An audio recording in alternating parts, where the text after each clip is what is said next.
50% ልትድን 50% ፓራላይዝ ልትሆን አምነህበት ነው የምትገባበት አሉ። የዱሮ ህመም አይደለም፣ የባሰ ስቃይ ይዞ መጣ። እግሬ መደንዘዝ፣ ባላንስ መጠበቅ እያቃተኝ፣ ቆሜ መሄድ እያቃተኝ መጣ። በሲኤም ቻናል ላይ የእግዚአብሔር ሰው ሲሰብኩ ሲያስተምሩ አያለሁ። ህመሜ ብቻ እንዳይመስላችሁ፣ ያ ብስጭት፣ ያ ጭንቀት፣ ምኑ ሁሉ ትራስ መሬት አድርጌ ተንበርክኬ የተኛውበት ጊዜ አለ። ተደፍቼ እንዲህ በግንባሬ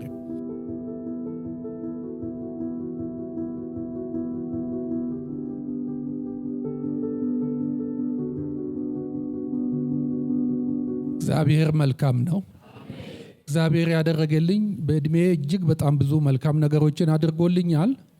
ነገር ግን የዛሬ 1 ወር ከሳምንት አካባቢ ይሆናል እዚህ ቦታ መጥቼ የተደረገልኝ ብቻ ለመናገር ነው እዚህ የቆምኩት። አሜን። እግዚአብሔር እጅግ በጣም ፈውስ አድርጎልኛልና መጀመሪያ አጨብጭቡልኝ እስቲ። አሜን።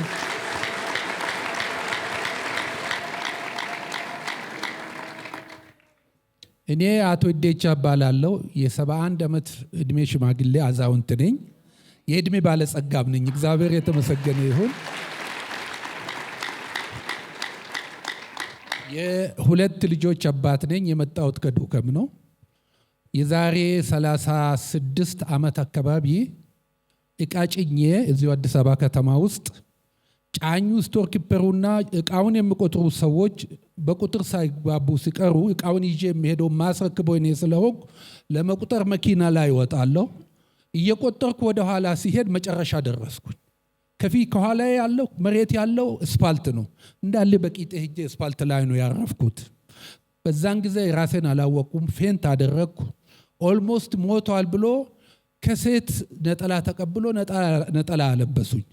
ከተወሰነ ደቂቃ በኋላ ከሰመመን ተነሳው፣ ተሻለኝ። ወደ ሐኪም ቤት ወሰዱኝ። የተወሰነ ሕክምና ከደረገልኝ በኋላ ወደ ቤት ሄጄ ጠዋት እቃውን ማድረስ ግዴታዬ ስለሆነ እቃው የሚሄደው ጅጅጋ ነው። ወደ ጅጅጋ ጉዞ ጀመርን። አሰበ ተፈሪ ላይ ስደርስ መንቀሳቀስ አቃተኝ። ሐኪም ቤት ገባው። የተወሰነ ሕክምና ተደረገልኝ።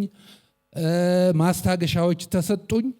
የግድ እቃ ማድረስ ስላለብኝ እቃውን አድርሼ ተመልሼ ስመጣ ግን በአይሮፕላን ነው ወደ አዲስ አበባ የተመለስኩት። በዛን ዘመን ሕክምና ብዙ የለም። የምርመራ ውጤቶች የሚታዩት በራጅ ነው። ታየ፣ ነርቭ፣ የዲስክ መንሸራተት ነው የሚል ነገር ነገሩኝ። ፊዚዮቴራፒ ለ1 ወር ነው የተሰጠኝ። ትንሽ ፋታ አገኘው እንጂ ፈውስ ሊገኝ አልቻለም። ከብዙ ጊዜ ቆይታ በኋላ ያው በህመም ውስጥ እያለሁ ስራ ማቆምኩኝ። የአንዳንድ እንቅስቃሴዎችን ብቻ በግል ስራ አደርጋለሁ። ሲሻለኝ ወደ ስራ እመለሳለሁ። እንዲሁ እያለሁ የዛሬ 16 ዓመት አካባቢ ዱላ አስያዘኝ። ጭራሽ ከቁጥጥሬ ውጭ ሆነና ዱላ ያዝኩኝ። መሆን ያለበት ኦፕሬሽን ነው ተባለ። አገር ውስጥ ያሉ የሚባሉ ሐኪሞች ጋር ይሄዳለሁ። ኦፕሬሽን መሆን አለብህ። ኦፕሬሽን ስትሆን ግን ትፈርማለህ። 50% ልትድን 50% ፓራላይዝ ልትሆን አምነህበት ነው የምትገባበት አሉኝ። ይሄን ከማደርግ ቤተሰብም አስቸግሬ ወገንም አስቸግሬ ታይላንድ መሄድ አለብኝ ብዬ በዝግጅት ላይ ያለው አንድ የሶማሌ ተወላጅ ዱላ ይዤ ሲሄድ አዲስ አበባ ከተማ ውስጥ አገኘኝ። ምን ሆነህ ነው ወንድሜ ያለኝ። የዲስክ ችግር ነው እንዲሆኝ ነው። እናንተ እዚህ ስንት ባለሙያ እናንተ ሀገር እያለ እንዴት ይቸገራላችሁ? እኔ ከሶማሊያ ሰዎችን አምጥቼ እዚህ ዲስክ ኦፕሬሽን እየተደረጉ እየዳኑ ነው። እንዲህ የሚባል ዶክተር አለ፣ ተክለ ሃይማኖት ሆስፒታል ሄድና ጠይቃለኝ። ጊዜ መለሰርኩም። በእለቱ ነው የርኩት። ማክሰኞ ቀን እርኩና ቅዳሜ ነው የምታገኘው አሉኝ። ቅዳሜ ከሰዓት እርኩኝ። 10 ሰዓት አገኘኋቸው። ነገር እንዳላበዛባችሁ ላሳጥር ብዬ ነው። ከዛ በኋላ አገኘሁት። አየማሩን አየና ለምን አልሆንኩም ኦፕሬሽን ስለኝ 50-50 ስላሉኝ ስለፈራው ውጪ ሊሄድ ነው። ግዴለህም ከእግዚአብሔር ጋር እኔ አደርጋለሁ፣ ምንም የምትሆነው ነገር የለም አለኝ። አመንኩ። ኦፕሬሽን ሆንኩ። ለተወሰነ ጊዜ ፋታ አገኘው። በዛ ያለው የግድ መኖር ስላለብኝ ወደ ስራ ተመለስኩኝ። ወደ ስራ ተመልሼ እንቅስቃሴ ሳደርግ እንደገና ህመሙ ተነሳ። ህመሙ ሲነሳ ወደ ሆስፒታል ተመለስኩ። ሁለተኛው ኦፕሬሽን ማድረግ አይቻልም፣ መድኃኒት እየወሰድክ ትቆያለህ፣ ፊዚዮቴራፒ በየጊዜው መውሰድ አለብህ አሉኝ። ይህንን እያደረግኩ ፍልውሃ መታሻ በየሳምንቱ አባል ነኝ ማለት ይቻላል። በየሳምንቱ እዛ ነው የምገኘው። እንዲሁ ያለው ሳለው አንድ ሌላ ቤተ እምነት ነቀምት መሄድ አለብህ አሉኝና ሰዎች መከሩኝ። እዛ ሄድኩ። እዛ ሄጄ ተፈወስኩ። እዛ ሄጄ ከተፈወስኩ በኋላ የዛሬ 4 ዓመት ከምናምን ድኛለሁ። ከእንግዲህ ምንም አልሆንም ብዬ ወደ እርሻ ስራ ገባሁ። እርሻ ስራ በጣም ከባድ ነው በሀገራችን። ሰራተኛ ሲሰራ አያስደስተኝም፣ አልረካም በሰው ስራ። ራሴ በስራ ውስጥ እገባለሁ። ከባድ ነገር ማንሳት፣ መዳበራ ማንሳት፣ ዘር ማንሳት ምን ሲሆን እንደገና ተነሳብኝ። አሁን ሲመጣ የዱሮ ህመም አይደለም፣ የባሰ ስቃይ ይዞ መጣ። እግሬ መደንዘዝ፣ ስቁም ባላንስ መጠበቅ እያቃተኝ፣ ቆሜ መሄድ እያቃተኝ መጣ።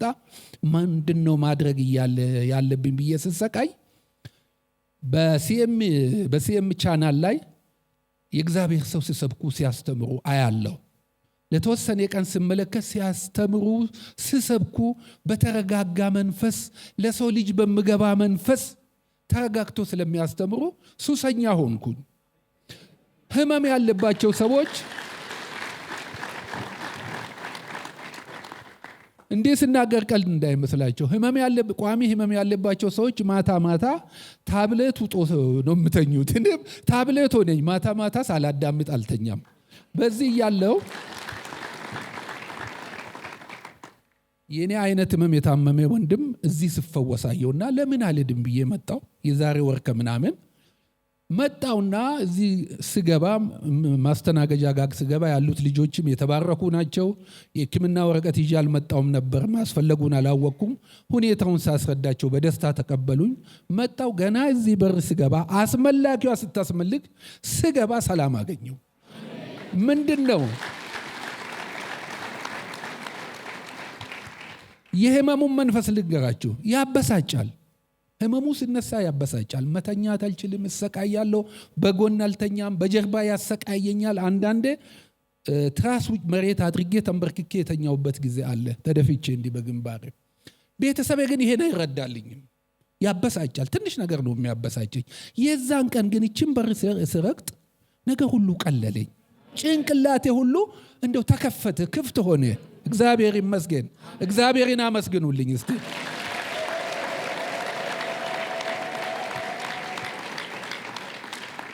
ቤተ ክርስቲያኔ ላይ ደግሞ ብዙ ጊዜ ቆሜ ማስመለክ አልችልም። እቀመጣለሁ፣ አፍራለሁ፣ እፍረት ይሰማኛል። ሌሎች ሰዎች ቆመው ከኔ ያረጁ ሰዎች ቆመው ሲያመልኩ እኔ እፍረት ይሰማኛል ከችግር አኳያ የተነሳ።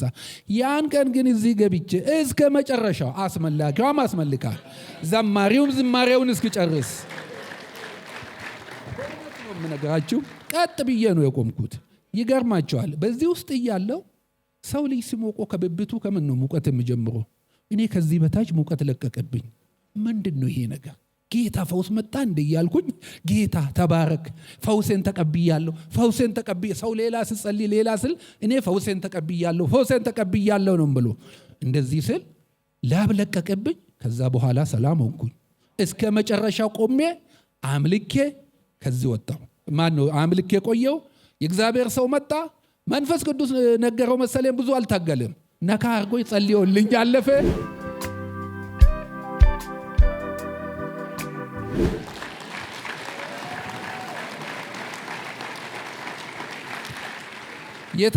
ስለተደረገልኝ ብዙ መናገር ይገባ ነበር። ንግግርም ልምድ ያስፈልጋል። የሥራ ሰው እንጂ የንግግር ሰው አይደለም። ስለዚህ እዚህ ቤት ውስጥ መንፈስ ቅዱስ አለ። እውነት ነው የምናገረው። እኔ ብዙ ቤተ ክርስቲያን እሄዳለሁ። መንፈስ ቅዱስ አለ።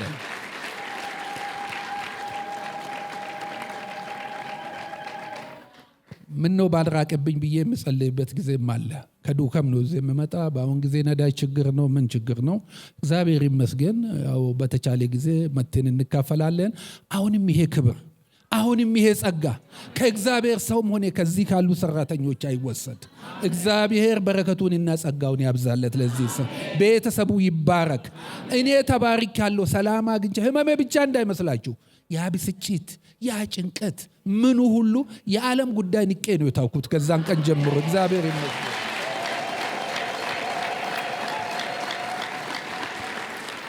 ይሄን ሁሉ ያደረገልኝ እግዚአብሔር ነው። ሰው ምክንያት ነው። እግዚአብሔር ያሳየውን እግዚአብሔር ያመላከተውን ነው የሚያደርገው እንጂ በራሱ ኃይል በራሱ ስልጣን የሚያደርገው ነገር የለም። ደግማችሁ ደጋግማችሁ ከእልልታ ጋር እግዚአብሔርን አመስግኑ።